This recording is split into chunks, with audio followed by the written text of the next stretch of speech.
Selamat siang rekan-rekan Indonesia. Kita masih lanjut mengomentari hal-hal yang masih panas yang kita alami sampai hari ini. Tapi ya di beberapa daerah sudah mereda. Saya lihat bakar-bakarannya juga sudah tidak lagi lanjut. Ini sebenarnya apa yang kita harapkan ya seperti ini, tidak harus anarkis dan sebagainya karena merugikan kita semua. Nah, yang selanjutnya adalah terima kasih Pak Prabowo sebagai presiden sudah ngumpulin ketua partai kemarin ke istana. Terus banyak yang komentar kenapa PSI nggak ada, Kaisang nggak ada, ngomong Kaisang kan nggak di kabinet, betul. Yang perlu ditanya kenapa Bu Megawati datang gitu, katanya kan oposisi, tapi ya oposisi abu-abu, bukan Kuling sama Hasto.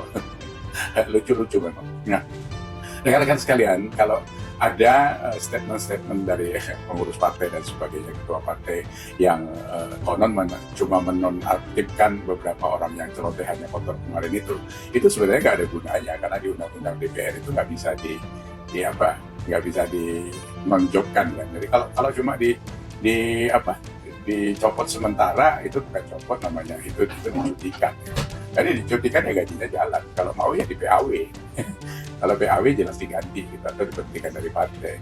Ini kalau sampai terjadi demikian, ini ketua partainya atau pengurus partainya lebih zolim lagi kepada kita.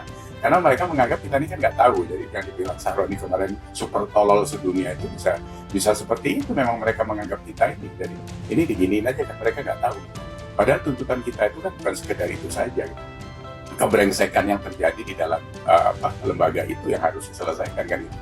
Terus ada celotehan lagi soal apa itu, potong lagi tunjangan dan sebagainya. Bukan itu sebenarnya. Kalian itu makan duit rakyat besar seperti itu outputnya apa, itu yang dituntutkan. Kalau mau ya sekarang kita fair aja. Kan kemarin sudah kita hitung dengan dana yang ada di TNI, di polisi, di ASN. Itu rata-rata kan TNI ya. Biaya operasional semua lah kecukupan itu. Setiap bulan itu satu orang 27 juta. Sementara DPR itu 1-1,3 miliar.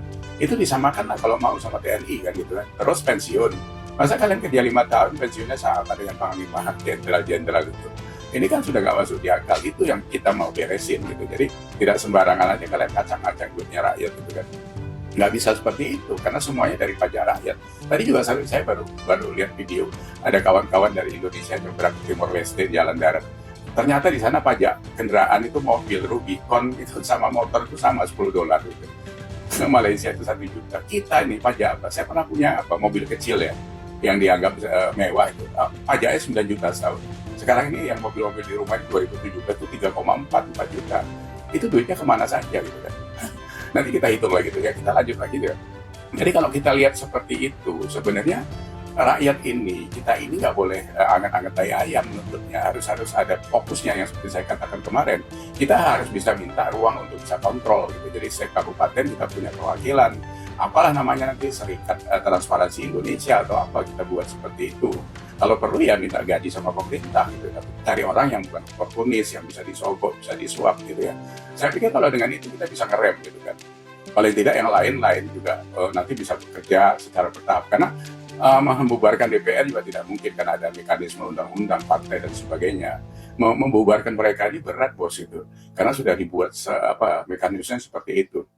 Kita ini kan sebenarnya sudah hidup bersama oligarki dan nama, dan yang repotnya oligarkinya itu ya pemilik partai itu gitu. Ya kan, siapa Surya Paloh itu kan oligarki orang pengusaha besar kan, ya kan. Terus siapa lagi, SBY mantan presiden yang hartanya juga melimpah ruah, kita nggak tahu dari mana. Bu Megawati juga saya pikir sama kan, ya kan. Siapa lagi, Haritanu. Pak Prabowo sendiri itu kan oligarki. Dia pengusaha 27 perusahaannya Pak, ya kan. Jadi kalau kita ngomong oligarki itu ya memang kita sedang dan sudah dimakan oleh oligarki. Makanya kita ini udah nggak bisa apa-apa gitu. Jadi nggak bisa napas kita dibuat mereka gitu. Oligarki itu kan apa? Sifatnya itu apa ya? Menguasai yang besar dalam kelompok yang kecil gitu. Dari mulai kekayaan, ekonomi, politik dan sebagainya itu.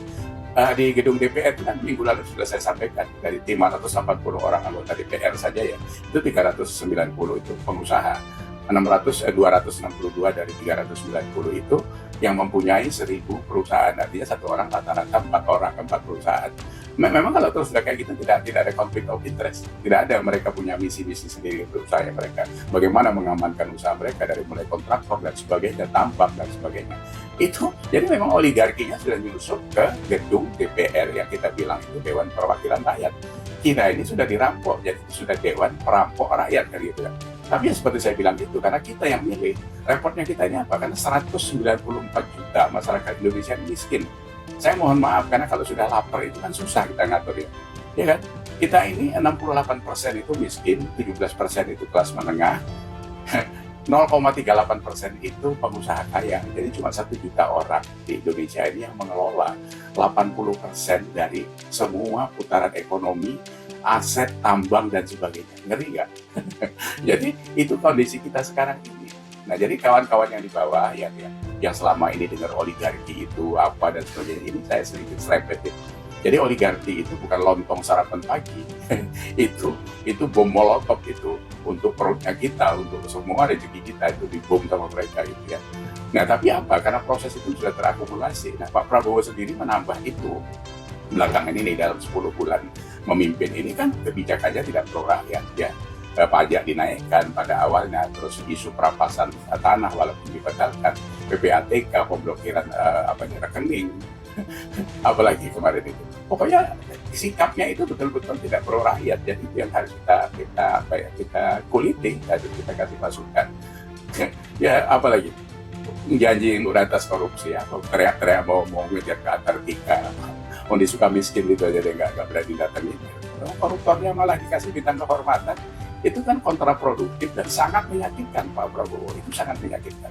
Jadi hati rakyat ini Anda lukai.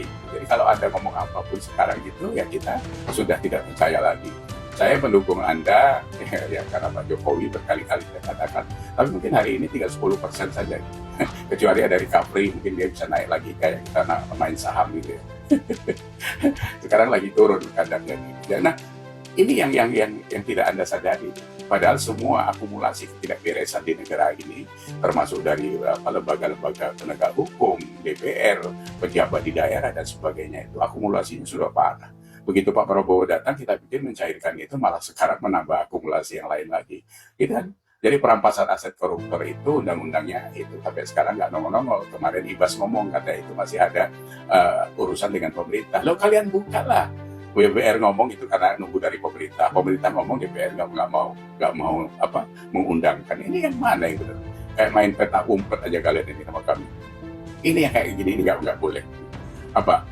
Jadi satu hal ya. Yang lain itu adalah tentang akuntabilitas. Jadi karena memang pemerintah sekarang ini tidak akuntabel, jadi dia tidak punya tanggung jawab, tidak mau mengambil tanggung jawab tentang apa yang dikerjakan kepada rakyat ini. Jadi sebagai stakeholder kita ini, sebagai yang punya mandat kita ini sudah tidak dianggap sebenarnya sama mereka. Jadi negara ini berjalan dengan pengelolaan yang dikelola oleh segelintir manusia begitu saja. Ini yang kita khawatirkan.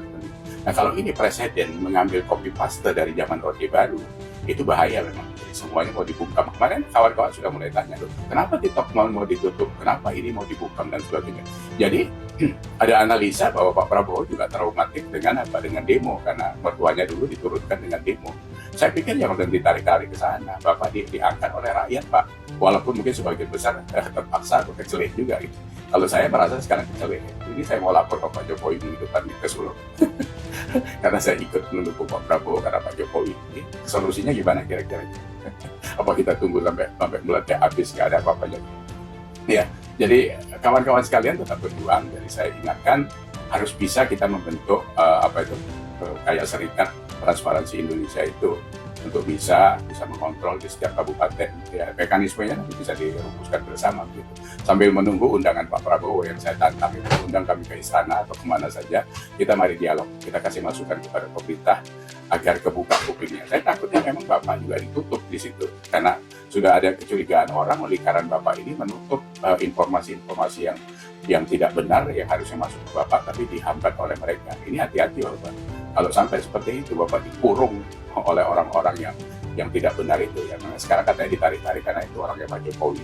Kalau saya pikir saya nggak sampai ke sana. Pak Jokowi itu nggak seserakah itu, nggak sesadis itu untuk negara ini, Pak. Saya yakin Pak Jokowi itu masih sangat luar biasa integritasnya kepada Republik ini. Kalau bacot-bacot yang murahan itu saya karena dari awal emang gak dapat bagian apa-apa gitu. Itu aja masalah. Ya, jadi saya pikir rekan-rekan kita harus terus mengawal itu, nggak usah silau dengan gimmick-gimmick yang dikasih ketua partai itu kita tahu kok kualitasnya apa mereka semua itu kan. Tapi karena mereka memang ada di atas dan punya duit, kita sementara nggak bisa bilang apa-apa. Kita tunggu saja nanti apa karma mereka, kan sudah tua-tua kok, sebentar lagi juga mati semua ya. Saya pikir begitu dulu, nanti kita ngobrol lagi untuk hal-hal yang kita ikuti dari apa yang terjadi sekarang ini. Ya, terima kasih. Semoga Indonesia aman-aman saja. Assalamualaikum.